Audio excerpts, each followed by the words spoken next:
Hello, Algebra students. Again, here we go. Mean, median, and mode. This is really kind of part two, where we're trying to get a better understanding of which one best measures the center for a set of data. Which one measures it the best? And how do we know which one really does measure it the best? And so, again, let me remind you, we are talking about the mean, the median, and the mode.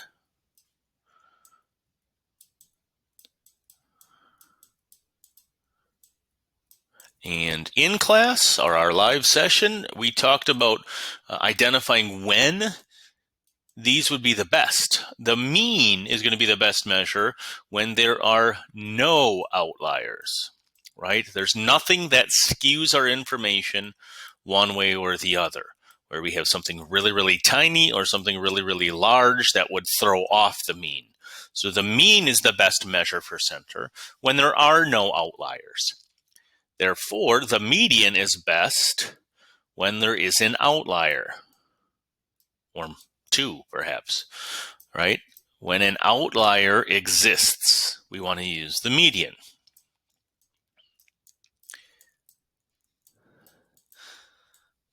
Now, the mode typically isn't going to be used very much as the best measure, but in case we have an average that gets thrown off and the median, perhaps we have one number that repeats really a lot compared to everything else, then the mode might be. All right, so let's just go ahead and look at some examples very quickly. Here's a problem that we want to know. What's the error? Circle, correct, and describe it. What's the error that's happening? Find the mean of the data set that follows. 3, 6, 10, 11, 0, 5, 0. Whoever this was, added those up, divided by 5 to get 7. Take a moment and quickly see and describe what's the error.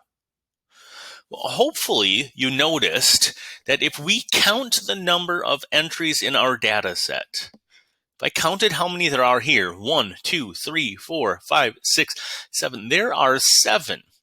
Except this person only divided by 5. Even though we have zeros in this data set, we still have to count them as a data entry. So we really would need to divide by 7.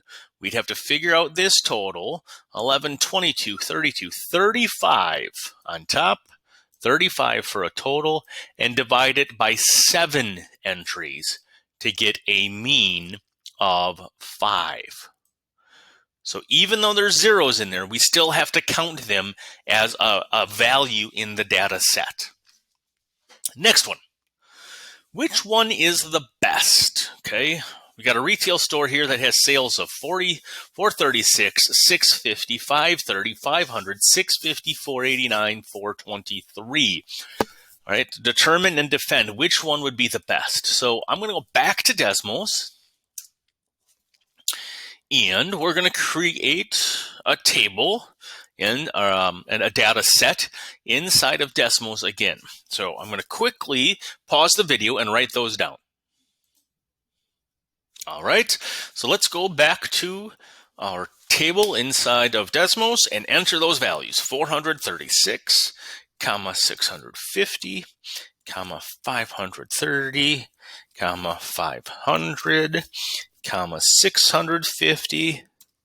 489, and then last but not least, 423. If we close it, we should have 7 elements. That's what we had on the other page. So let's find the mean of A, and let's find the median of A. All right, so there's the mean, and there's the median from that particular set, 525, 40.43. The median is 500. So let's go back over here and write that down. The mean, as we found out, $525.43. That's the average sales. The median, on the other hand, is exactly 500. Now, which one would measure the center the best? So really what we're trying to look for in determining the answer to that question is, do we see an outlier in this data set or not? Do we see something that really skews this data a lot, right? And for the most part, we have a range here. The range goes from 423 all the way up to 650, right? So the range is roughly 233, which sounds like, that's a lot of money, but it's not a real big range when we're talking about these kinds of numbers. Now, I'm going to go back to decimals for a moment and just show you what happens if I add in here. Let's just say they had a $1,500 sale. Look at how all of a sudden, by adding this $1,500 in sales, we changed the mean to jump up all the way to 647, right? That would be an outlier because it tilts this mean. But notice the median didn't jump very much. So because we did not have an outlier, there's not really an outlier in this set. The mean would be the best one. So the mean, because there is no outlier. When there's not an outlier, we want to use the mean. And hopefully that makes sense. If you have questions, please make sure you let me know. All right, here's another one. What's the error? Circle the problem, figure out if you can tell me what is the median for that set. All right, first thing we got to do, we got to make sure we put them in order. If we're going to find the median, we got to find the order. 0, 2, 4, 5, 10, and 11. So if we try and find the median, cross off the high and the low and the high, notice we're left with 2. So we've got to add them and divide by 2. 4 plus 5 is 9. 9 divided by 2 would give us the median value of 4.5. All right, so we'd have a middle of 4.5. So it looks like they just took a 4. Maybe they didn't put them in order. Who knows? But we have to make sure we put them in order to find that accurate median. All right. Here's another example where we're trying to figure out which one is going to be the best. So, Sting Cancer ran a fundraiser for a week. The table below summarizes how much they made. On Monday, they made $318.22. On Tuesday, they made $790.38. Wednesday, they made $607.16. Thursday, they made $412.53. And then, Friday, they made $2,790.15. Do I really have to go over to decimals and figure out which one is going to be the best? Probably not, right? Like, you should be able to quickly tell. Look at what happened here on Friday. That's what we call an outlier, right? All of a sudden, this number is way off the charts compared to the other ones. And so it's an outlier. If we have an outlier, the median is the best. Why? Well, because an outlier exists. When we have an outlier, we want to use the median. An outlier exists. And maybe we want to say what that outlier is or identify that it's that value, but we want to use the median when we have an outlier. Now, let me go back over here to decimals and just quickly show you what that looks like. By typing in those values, $318.22, $790.38, $607.16, $412 and 53. Notice now, watch what happens when we add the $2,790.45. Look at how that mean jumped really fast, and the median stayed relatively the same. 607.16, right? So the median 607.16 would be the best because we have that outlier. Again, if you're struggling with how to tell if something's an outlier or not, please let me know. But remember which one to use when. Okay, now, how do we expand this knowledge? How do we use this to move forward with missing values? For example, if the mean of 5 different numbers is 8, then what would the sum of those 5 numbers be? The mean of 5 numbers. So I'm dividing something by 5. I'm taking whatever the sum of these 5 numbers is and dividing by 5 to get 8.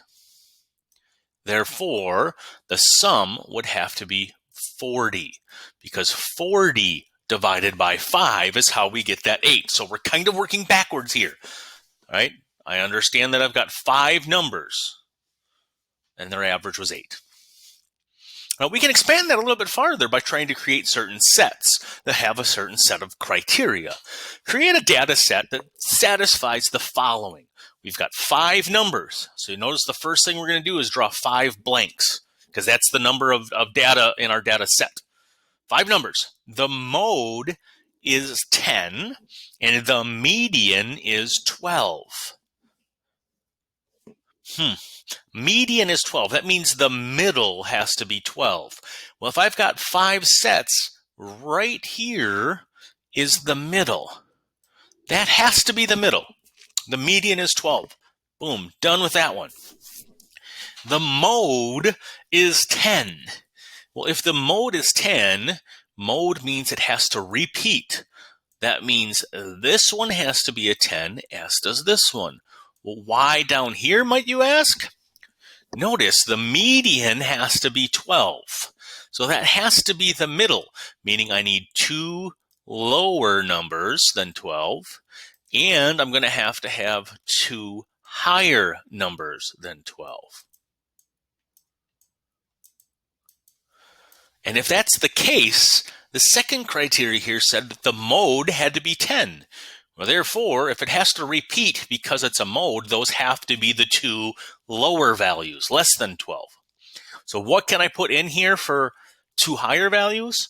Anything you want, because we don't have any other set of criteria about average or range or anything like that. So we could say 21, and we could even say 40 if we wanted to. You could say 13 and 14. The only caveat is these 2 numbers cannot repeat. I will repeat. They can't repeat because they're not a mode. The only mode was 10. Okay, let's try one more that's very similar to that. This time, create a data set that satisfies the following. A set of 4 numbers. The mean is 8, and the median is 6. The mean is 8, median is 6. So I've got 4 blank spots.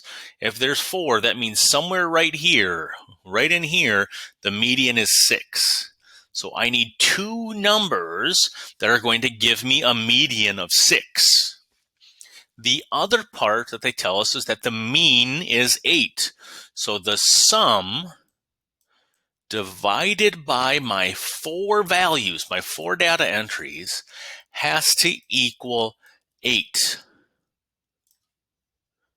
Whatever I add these 4 up, they have to be divided by 4 to get 8, which means the sum of those would have to equal 32. So I need 4 numbers that are going to give me a total of 32, but where these 2 have a median of 6. A lot of different ways to do this. I could say 6 and 6, because the median of that 6 and 6 is 6, right? That's 6. That's 12, so I have 20 left. Maybe a 5 and a 15 then, or a 4 and a 16, right? There's so many different ways to go about this. Now, I probably don't want to use 6 and 6 because they don't tell me that it has a mode, but we could still try and get away with it. Maybe I want to use 5 and 7. Right? Because the middle of 5 and 7 is 6. Maybe somebody said, well, I want to use 4 and 8. You could do the same there. You just have to then make sure that the last 2 that you use, 2, and that's 7, and 7 is 14. So I need 18 more to get back to that 32. So there's a lot of wiggle room in those final 2 values.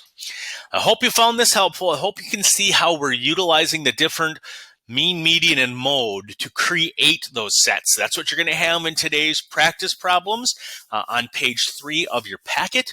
As always, if you have any questions, please make sure you reach out. Otherwise, until next time, folks, stay safe.